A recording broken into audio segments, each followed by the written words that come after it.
On to day 2, so hopefully you guys are getting some of these down quicker. So let's take a look at the first one, slope-intercept form. So I'm going to go through it quicker. Remember, y equals mx plus b. B is the y-intercept. M is our slope. Tells us where to go. Y-intercept tells us where to start. Positive 2, so we start at positive 2.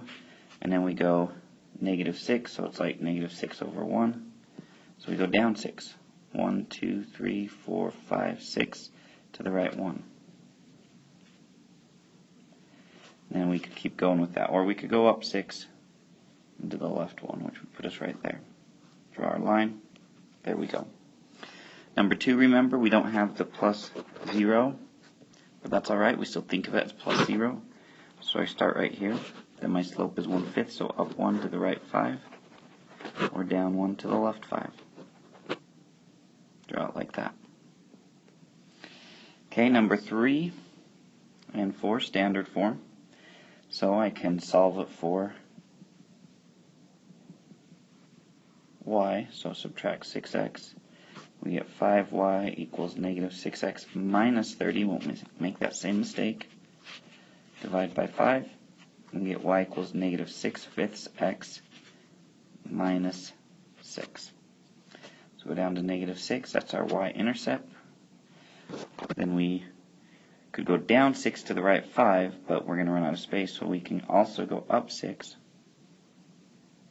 and to the left 5 to maintain that same negative slope. And there's our line.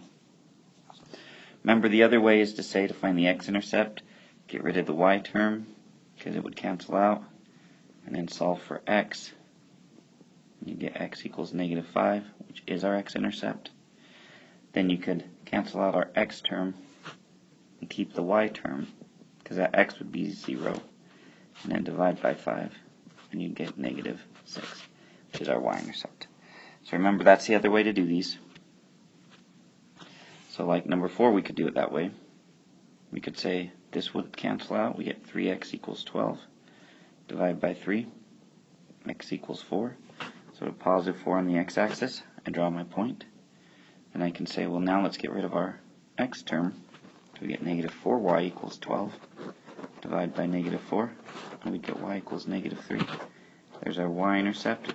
And then we can graph that. We could even find the slope, right? We could go up 1, 2, 3 to the right, 1, 2, 3, 4. So you could go up 3 to the right 4, or down 3 to the left 4. Right? So it would be right there, and right there. Okay, the other way, remember, is to make that slope-intercept form. So we'd subtract 3x from both sides.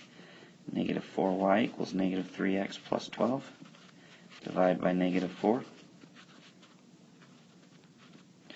And we get y equals positive 3/4 x, because the negative over negative cancels out. And then a negative 3. Y-intercept of negative 3. We got that. Slope of 3 over 4. Up 3 to the right 4. Up 3 to the right 4. Or down 3 to the left 4. So you can see both of them give you the same line, which they should. And there we go.